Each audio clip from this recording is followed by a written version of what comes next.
ونصلي على رسوله الكريم أما بعد فأعوذ بالله من الشيطان الرجيم بسم الله الرحمن الرحيم رب اشرح لي صدري ويسر لي أمري واحلل عقدة من لساني يفقهوا قولي السلام علیکم ورحمۃ اللہ وبرکاتہ۔ ناظرین، آج ہم انشاءاللہ توکل کے موضوع پر بات کریں گے۔ توکل کا معنی ہوتا ہے کسی کو اپنے کاموں کا ذمہ دار بنانا، کسی پر بھروسہ کر کے اپنے مشکل کام اس کے حوالے کر دینا۔ حقیقت یہ ہے کہ انسان اپنی ذات میں بہت کمزور ہے۔ انسان مختلف کاموں کے کرنے کے لیے اپنی بھرپور جد و جہد کرتا ہے، کوشش کرتا ہے، لیکن اس کوشش کے باوجود وہ یہ چاہتا ہے کہ وہ کسی ایسے پر اعتماد کرے جو اس کی کوششوں کو کامیابی کی راہ پر لگا دے، یا وہ کوششیں برابر ہوں۔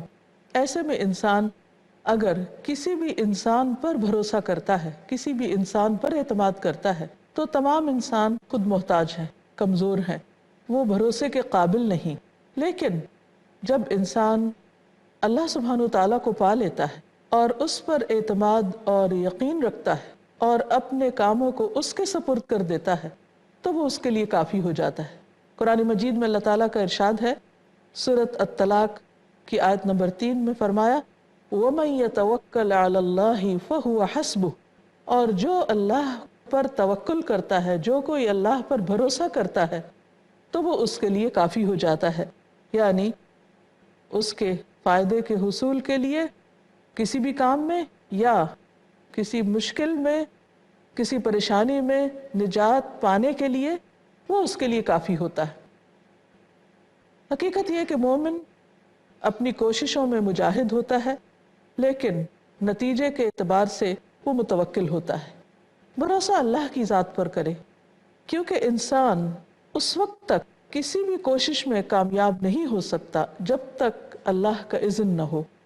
اس لیے مومن صرف اپنے زور بازو پر یا اپنی محنت اور کوشش پر اعتماد نہیں کرتا، وہ کوشش کے بعد اپنا معاملہ اللہ کے سپرد کر دیتا ہے، اور یوں ایک طرح سے اس کو اطمینان قلب بھی نصیب ہوتا ہے کہ کوشش کرنے کے بعد اب جو بھی انجام سامنے آئے گا اس میں ضرور خیر ہوگی۔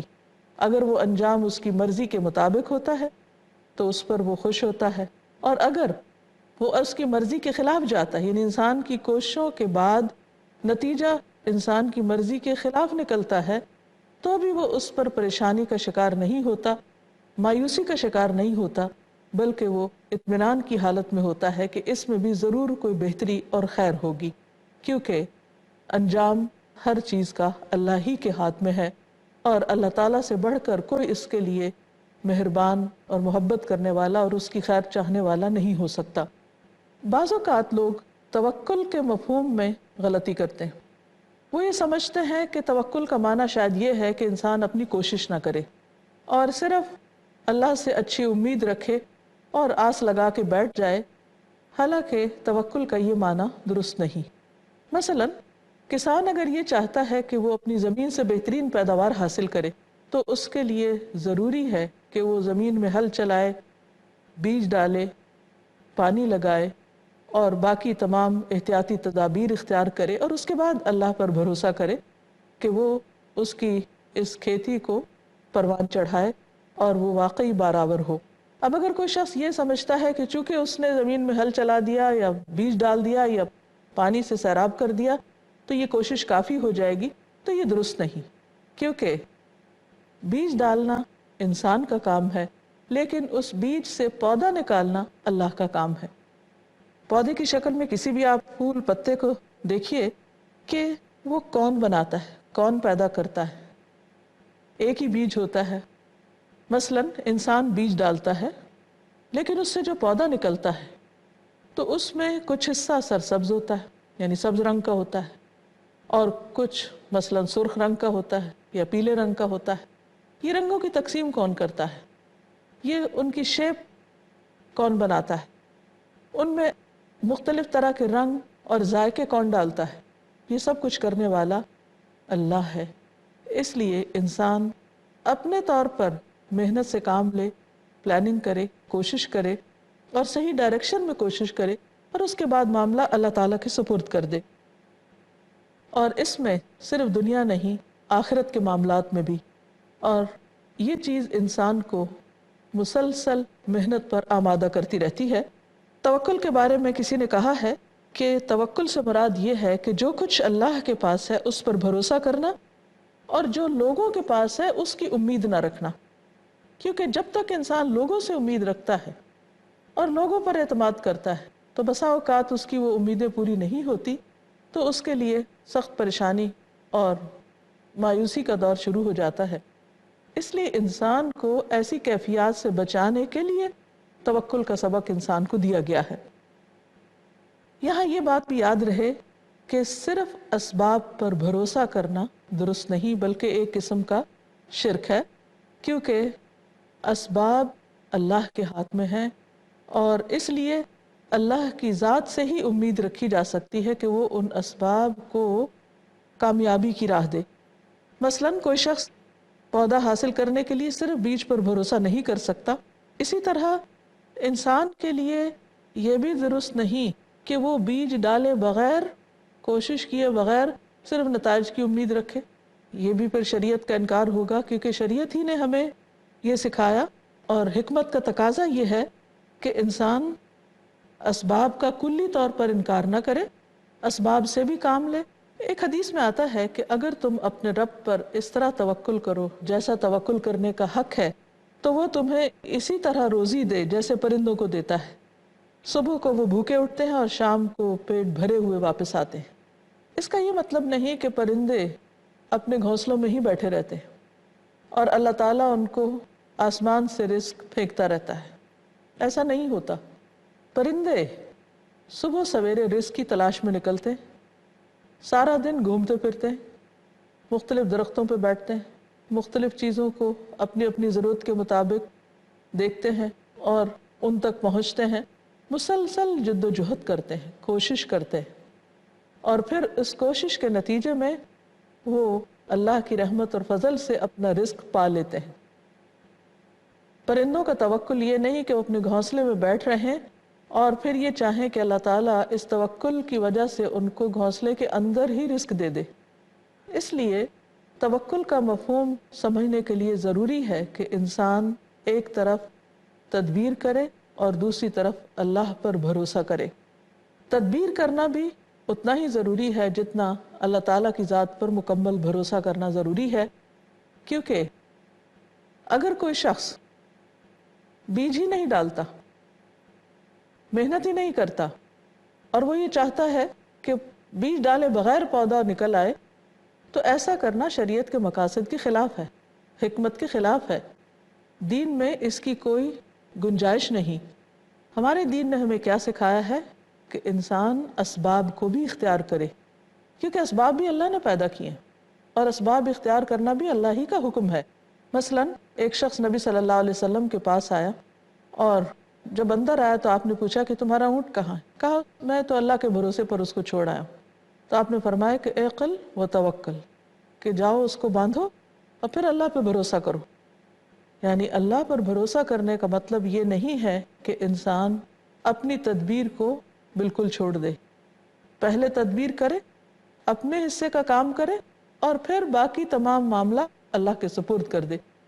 اب سوال یہ پیدا ہوتا ہے کہ جب اس انسان کوشش کرتا تو پھر اللہ پر کیوں بھروسہ کرے؟ اس لیے کہ صرف کام کر لینے سے انسان منزل تک نہیں پہنچ سکتا جب تک اللہ کا اذن نہ ہو، اور دوسرے یہ کہ کوشش کے باوجود بھی انسان کی کوششوں میں بہت سی کمی رہ جاتی ہے، اور وہ کمی اللہ کی مدد سے ہی پوری ہوتی ہے۔ مثلاً ایک چھوٹا سا واقعہ جو پیش آتا ہے، مثلا پودے ہی کی مثال ہے۔ پودا جب اگتا ہے تو آپ دیکھیے کہ اس میں کائنات کی تمام چیزیں اپنا اپنا رول پلے کر رہی ہوتی ہیں۔ مثلا زمین کا وہ حصہ جہاں مخصوص بیج ڈالا جاتا ہے، وہ سارا اپنا کام شروع کر دیتا ہے، اور جو کچھ زمین کے اندر اللہ تعالیٰ نے غذائیت رکھی ہے وہ ایک مناسب مقدار میں اس بیج تک پہنچنے لگتی ہے۔ پھر اسی طرح پانی، ہوا، روشنی، اور جو پودا باہر نکلتا ہے تو فضا سے مختلف طریقوں سے اس کو جتنی مقدار میں جس چیز کی ضرورت ہوتی ہے اللہ تعالیٰ اس تک پہنچاتے ہیں۔ اب یہ تو آج کے دور میں انسان کوشش کر رہا ہے کہ کہاں ایک پودے کے اگنے میں کیا کیا عوامل کار فرما ہوتے ہیں، اور ابھی بھی انسان کا علم ناقص ہے، وہ مکمل معلومات نہیں رکھتا۔ لیکن یہ تو آغاز سے ہی جب سے زمین بنی ہے یہاں پر نباتات اگتی چلی آ رہی ہیں، حتیٰ کہ جب انسان نہیں تھا، جب بھی اللہ تعالیٰ کے فضل سے یہ سلسلہ جاری تھا۔ کہ سوال یہ پیدا ہوتا ہے کہ یہ سب کس نے طے کیا کہ ایک پودے کو اگنے کے لیے کون سی چیز کتنی مقدار میں چاہیے، اور پھر وہ چیز اتنا ہی اپنا حصہ اس میں ڈالتی ہے اور وہ کام ہو جاتا ہے۔ یہ سب کچھ اللہ تعالیٰ کے فضل سے ہوتا ہے، اس کے اذن سے ہوتا ہے، اس کی طاقت سے ہوتا ہے۔ اس لیے بندے کے لیے ضروری ہے کہ وہ اللہ پر بھروسہ کرے اور اپنے کاموں کو اس کے سپرد کرے اور پورے دل کے یقین کے ساتھ کرے۔ زندگی میں بہت دفعہ ایسا ہوتا ہے کہ انسان کو ایسی قوتوں سے، ایسے لوگوں سے واسطہ پڑتا ہے کہ جن کا مقابلہ کرنا ضروری ہوتا ہے۔ اس میں انسان اپنی پوری محنت اور کوشش کے بعد جب اللہ پر بھروسہ کرتا ہے تو اللہ تعالیٰ کو یہ بات پسند آتی ہے، اور اللہ اپنے ایسے بندوں کی مدد ضرور فرماتا ہے۔ اس لیے یہاں پر فرمایا کہ تم محنت تو کرو، لیکن اگر اللہ کی مدد آئے گی تو تمہاری محنت کامیاب ہوگی، اور اس معاملے میں اللہ ہی پر بھروسہ کرو۔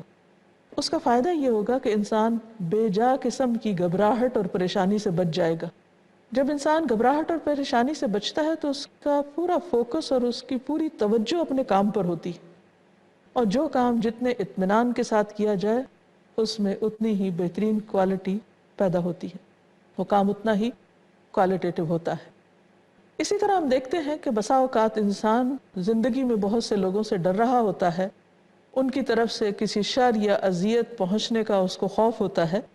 اس خوف پر بھی قابو پانے کے لیے اللہ پر بھروسہ کرنا ضروری ہے۔ اللہ تعالیٰ نبی صلی اللہ علیہ وسلم کو فرماتے ہیں سورۃ النساء آیت نمبر 81 میں، فَأَعْرِضْ عَنْهُمْ وَتَوَكَّلْ عَلَى اللَّهِ وَكَفَى بِاللَّهِ وَكِيلًا۔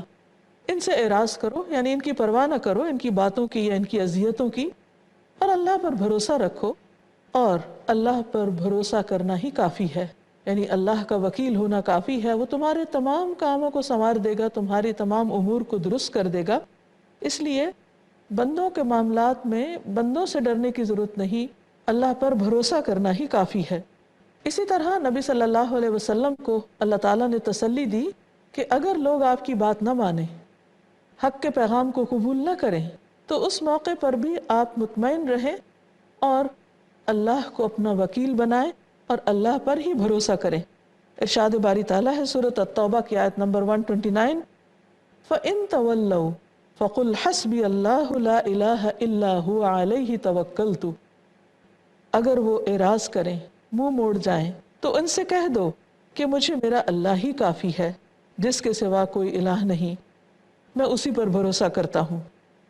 یعنی اس موقع پر بھی اللہ کا دامن تھام لو، کیونکہ بہت دفعہ ایسا ہوتا ہے کہ دین کا معاملہ نہ بھی ہو، دنیاوی معاملات میں بھی انسان کو لوگوں کی طرف سے بعض اوقات بے رخی اور بے نیازی کا سامنا کرنا پڑتا ہے۔